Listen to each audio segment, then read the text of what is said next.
150 বছর পুরনো একটি হাসপাতাল, যেখানে মারা যান 13,000-এরও বেশি মানুষ।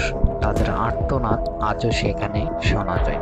আজ আপনাদের শোনাবো ভয়ঙ্কর হাসপাতাল প্যারাডেল অ্যাসাইলামের গল্প।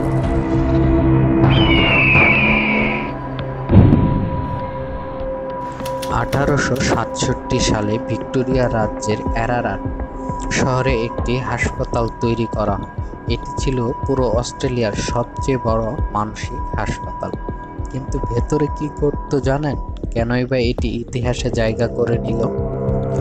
চিকিৎসার নামে এখানে ভর্তি হওয়ার রোগীদের দেওয়া হতো অমানবিক শাস্তি, ভয়ঙ্কর ইলেকট্রিক শক, নানা রকম কষ্টদায়ক থেরাপি, নানা রকম নির্যাতনের ফলে রোগীরা আমাকে বাঁচাও বাঁচাও বলে চিৎকার করতে করতে মারা যেত।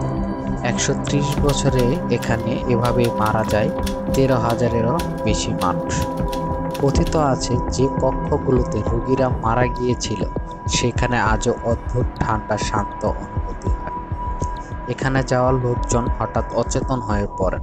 তারা দাবি করেন তারা করিডোর জুড়ে কান্নার শব্দ শুনতে পেয়েছে। কেউ কেউ বলেছেন তারা সাদা কোট পরা ডক্টরদের ছায়ামূর্তি দেখেছেন। কেউ আবার নার্সদের চলাচলের শব্দ শুনেছেন। অথচ ভিতরে তখন ছিল শুধু মৃত্যু নীরবতা। জায়গাটিতে এখন আর চিকিৎসা দেওয়া হয় না। জায়গাটি পুরোপুরি বন্ধ। জায়গাটিতে এখন রাতে ট্যুরিস্টদের নাইট ট্যুর করানো। এখানে যাওয়া লোকজন কেউ স্বাভাবিক ফিরতে পারে না। তাদের মধ্যে থাকে ভয় আর আতঙ্ক।